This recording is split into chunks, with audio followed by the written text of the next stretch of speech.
नमस्ते फ्रेंड्स, मैं सोनल शुक्ला आपका स्वागत करती हूँ मेरी सोनल एस्ट्रोलॉजी ऑनलाइन चैनल पे। एक बहुत ही गंदा हादसा बोलो या बहुत ही ख़राब सी सैड सी घटना हुई सुशांत राजपूत के सुसाइड के लिए। कुछ मैं आप तक एक संदेश भी भेजना चाहती हूँ और इसके साथ साथ एस्ट्रोलॉजिकली कॉम्बिनेशन भी मैंने सिखाना है, मगर जस्ट ये कल ही हुआ है तो मैं इस पे कुछ लाइंस बोलना चाहूँगी कि एक आह भरी होगी हमने न सुनी होगी, जाते जाते तुमने आवाज़ तो दी होगी। बहुत ही ख़राब बात है, बहुत सैड न्यूज़ है। ऐसा नहीं है कि ये अकेले पर्सन के लिए है, दुनिया में मैं देख रही हूँ काफ़ी सारी सुसाइडल केसेस आ रहे हैं। बच्चे पर्टिकुलर टीन एज में भी काफ़ी सारी ये प्रॉब्लम्स आ रही है, डिप्रेशन आ रहा है। बच्चे, बड़े और बुजुर्ग, कोई इससे छूटा नहीं है। तो क्या होता है फ्रेंड्स, आपने कभी सोचा है कि हम अपने बच्चों को ये सिखाते हैं कि सक्सेस कैसे पानी है, आपने सक्सेस कैसे होना है, मगर कभी आपने ये सोचा है कि उनको ये बताए कि अगर फेल हो गए तो वो फेलियर आपने कैसे डाइजेस्ट करनी है? सोचिएगा एक बार। और ये बहुत ज़रूरी है। सारे ट्रेनिंग प्रोग्राम्स बहुत सारी जगह पे, जब आप नई कंपनी ज्वाइन करते हो या आपका मोटिवेशनल कोई भी प्रोग्राम होता है, उन सब में आपको ये सिखाया जाता है कि आप सक्सेस कैसे पाओगे। मगर ज़रूरी है सीखना कि अगर आप फेल हो गए बाय चांस, अगर आप फेल हो गए, आप ऊपर तक उठ गए और फिर एकदम से धड़ाम से नीचे गिर गए, तो क्या? तो कैसे उसमें से बाहर आए? सोचा है आपने? तो ये सिखाने की ज़रूरत है अपने बच्चों को भी, अपने दोस्तों को भी और अपने साथ रहने वाले या काम करने वाले लोगों को भी, कि ज़िंदगी बहुत ही अनमोल है। अगर फेल हो गए तो क्या हुआ? जिंदगी रही तो कुछ ना कुछ कर पाएंगे, जिंदगी नहीं रही तो क्या करोगे? तो सबसे पहले तो उनको सिखाओ, माफ करना सिखाओ। लोगों को नहीं, खुद को, अपने आप को माफ करना सिखाओ कि आप कैसे अपने आप को माफ कर सकते हो। ये नौबत कब आती है, जिंदगी का अंत लाने की नौबत कब आती है कि कोई ना कोई वजह, कुछ ना कुछ वजह से आप अपने आप को माफ नहीं कर पाते हो। तब जाके ये वजह होती है, तब जाके ये नौबत आती है। तो बहुत बहुत ये सोचने वाली बात है सभी के लिए कि भाई माफ करना सीखो, फेलियर बचाना सीखो। देखो हमारे भी लॉ में अगर कोई डिफॉल्टर हो गया या किसी ने इतना सारा कर्जा किसी के सिर पे हो गया, तो याद रखो दोस्तों, कोर्ट केस चलेगा या जेल होगी, सजाए मौत नहीं है इसमें। तो आप क्यों अपने आप को ऐसे सजा दोगे? आज दुनिया की 80% आबादी, 80 नहीं मैं तो बोलूंगी कि 90% आबादी जो है वो डिप्रेशन जो है उससे सफर हो रही है। किसको स्ट्रेस नहीं है, किसको डिप्रेशन नहीं है, किसको प्रॉब्लम नहीं है? तो सबसे पहले तो एस्ट्रोलॉजी पे जाने से पहले आप खुद को, अपने आप को समझो, बाहर निकालो, खुद भी खुश रहो, लोगों को भी खुश रखो। रहो अकेले, मैं मना नहीं करती, अकेले रहो, मगर अकेले रहो तो मेडिटेशन के टाइम के दौरान अकेले रहो, या जब अकेले हो तो आप पॉजिटिव थिंकिंग करो। क्योंकि मैंने देखा है कि जब आप अकेले होते हो या रात को जब आपको नींद नहीं आती है तो आप मेजरली नेगेटिव थॉट्स ही आपके माइंड में आएंगे, आप नेगेटिव ही सोचोगे, पॉजिटिव नहीं सोच पाते हो। तो असफलता है, उसको पचाने की आदत डालो, उसको फेस करो। देखो जिंदगी है, अप्स एंड डाउन्स तो आते रहेंगे, ठीक है।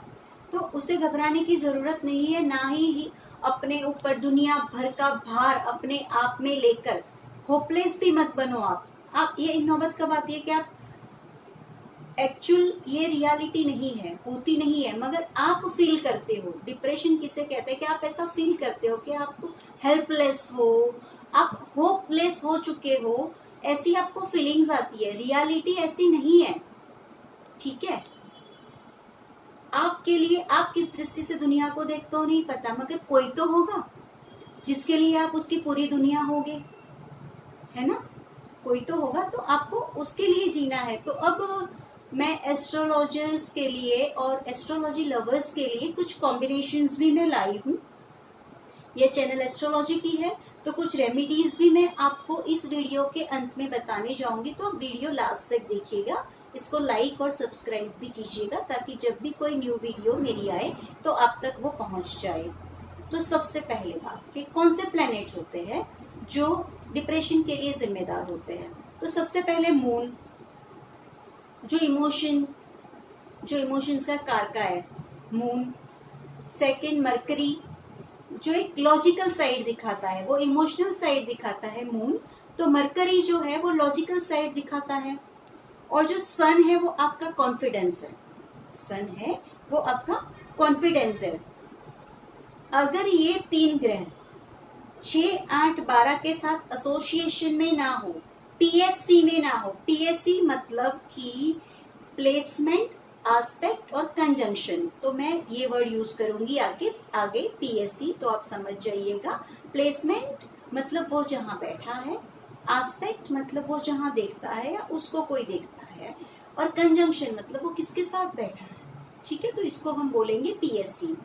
तो अब इसके रिस्पॉन्सिबल 3 ग्रह हो गए, मरकरी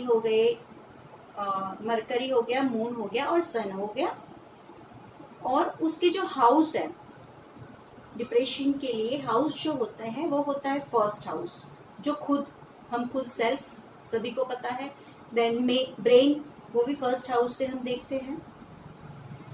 फोर्थ हाउस जो हैप्पीनेस का हाउस है, आपकी मेंटल पीस है कि आप मानसिक तौर पे कितने खुश हो, कितने खुश रहोगे, वो आप फोर्थ हाउस से देखोगे। फिफ्थ हाउस जो होता है वो हाउस ऑफ विजडम है, तो उस हाउस में देखना है कि वो कम अफ्लिक्टेड हो या उस पे अफ्लिक्शन ना हो, तो आप डिप्रेशन के शिकार नहीं होंगे। अगर वो अफ्लिक्टेड है, वो अफ्लिक्शन में आ गया है, तो आपको कहीं ना कोई डिप्रेशन आएगा ही आएगा।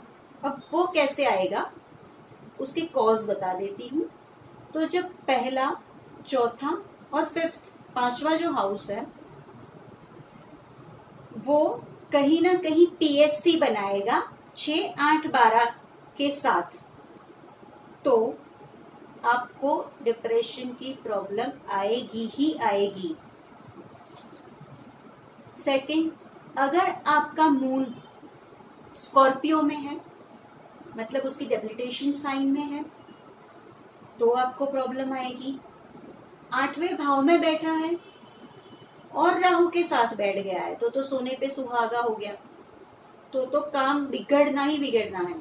तो 8वां हाउस, राहु, चंद्र, आपको भी पता है वो जो एक्लिप्स होता है, ग्रहण होता है, वो इन चीजों से ही होता है। प्लस ज्यादातर मैं ऐसा नहीं बोल सकती, मगर अमावस का जिसका जन्म हो उसको पॉसिबिलिटी रहती है डिप्रेशन की। ऐसा नहीं कहा जाता कि भाई सारे अमावस के जन्मे हुए बच्चों में डिप्रेशन आएगा, हम ऐसा नहीं बोल सकते, मगर पॉसिबिलिटी रहती है, ठीक है। तो दूसरा जो होता है वो होता है कि मून जो है मन का कारका है, मेंटल पीस है, फोर्थ हाउस का भी कारका है। तो उस पे मैलिफिक ग्रह जो होते हैं, मैलिफिक ग्रह किसको बोलेंगे जी, मैलिफिक ग्रह हम बोलेंगे सन को, मार्स को, सैटर्न को, राहु को और केतु को। अगर इनके साथ वो पीएससी बनाएगा एस्पेक्ट से, कंजंक्शन से या प्लेसमेंट के साथ, मरकरी भी इसके साथ पीएससी बनाएगा, तो आपको डिप्रेशन के चांसेस रहते हैं। इसकी कुछ रेमेडीज भी हैं। रेमेडीज में क्या है कि मून के लिए आप मोती पहन सकते हो, मगर कोई अच्छे एस्ट्रोलॉजर को बताकर उनको पूछ के उनके एडवाइस के साथ आप मोती पहनना। दूसरे जो मरकरी है, मरकरी के लिए आप ऐसा कर सकते हो, श्री गणेश की उपासना कर सकते हो। सन के लिए आप सूर्य नमस्कार कर सकते हो, सूर्य नारायण को जल चढ़ा सकते हो। आदित्य हृदय षट्टिक का पाठ आता है सन के लिए, वो आप कर सकते हो। पूर्णमासी का आप फास्ट कर सकते हो। आप दूध, चावल, चीनी वो दान कर सकते हो। जितनी भी हो सके शिव जी की आराधना कर सकते हो, शिव जी की पूजा कर सकते हो, शिव के मंदिर में जा सकते हो, वहाँ जल चढ़ा सकते हो, दूध दे सकते हो, दूध पे चढ़ा सकते हो। बट मेरा ये मानना है कि चलो अच्छा है शास्त्रों के अनुसार, मगर वही दूध आप उसको शिवलिंग को टच करा के वही किसी गरीब बच्चे को या किसी को दे दोगे तो वो शिव जी तक जल्दी पहुंच जाएगा। ये मेरा मानना है। हो सकता है कोई वैदिक ब्राह्मण हो वो इस बात के साथ सहमत ना भी हो, मगर ये मेरा पर्सनल व्यू है। तो आप ये सारी चीजें कर सकते हो। प्लस आपकी बॉडी को एक्टिव रखो, एक्सरसाइज करो, मेडिटेशन करो। फ्रेंड्स, जब आप मेडिटेशन करोगे तो आप अपनी दोनों उंगलियों को ऐसे रख के चौकड़ी लगा के या पद्मासन में बैठ जाए, अपनी दोनों आईज क्लोज कर दे और अपना ध्यान यहाँ पे ये चक्र पे लगाए, आज्ञा चक्र पे। कोशिश करें कि आपका ध्यान यहाँ पे लगा रहे। जब आप मेडिटेशन करोगे तो वो भी एक टाइप का समुद्र मंथन है। वो मंथन है आपके अंदर के दरिया का। ठीक है, तो जब आप मेडिटेशन करोगे ना फ्रेंड्स, तो देखो अमृत भी निकलेगा तो विष भी निकलेगा, जहर भी अंदर से निकलेगा। अमृत अगर आप हंसते हंसते एक्सेप्ट करते हो तो जहर क्यों नहीं? वो भी तो आप ही में से निकला है ना, आप ही का हिस्सा है। अमृत से आप अमरत्व पाओगे। जहर से क्यों डरते हो? जहर मतलब क्या पता है? जिंदगी की सच्चाई। तो सच्चाई से कभी मत डरो, उसका सामना करो। जो भी मिली, जैसे भी मिली, जिंदगी जियो यार। क्योंकि जो जिंदगी आप जी रहे हो ना, वो करोड़ों लोग जीने के लिए तरस रहे हैं। तो क्यों? जिंदगी से प्यार करो, खुद से प्यार करो, उसके बाद दुनिया आती है। तो फ्रेंड्स प्लीज, जिंदगी बहुत बहुत ही इम्पोर्टेंट है, अमूल्य है। तो आप अपनी जिंदगी का ख्याल रखिए, खुद के लिए नहीं तो किसी अपने के लिए रखिए। क्योंकि जो आप हो, आपका ऑप्शन, आपके पीछे जिन लोगों को छोड़ जाओगे ना आप, उनके लिए आपका ऑप्शन कोई नहीं बनेगा, वो सिर्फ आप ही हो। ठीक है, तो फ्रेंड्स बस इतना ही कहना था। भगवान सुशांत राजपूत की आत्मा को शांति दे और बहुत बहुत ही पीसफुली उनकी आत्मा को नया जन्म मिले और वो ये गलती दोहराए नहीं। और इसके साथ साथ ही और युवा लोगों को मेरी रिक्वेस्ट है कि बिल्कुल ऐसा कदम ना उठाए।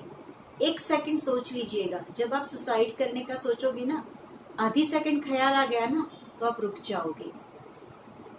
बिलीव मी, भरोसा करना मेरा। तो मैं लेती हूँ आपकी इजाज़त। Thank you so much.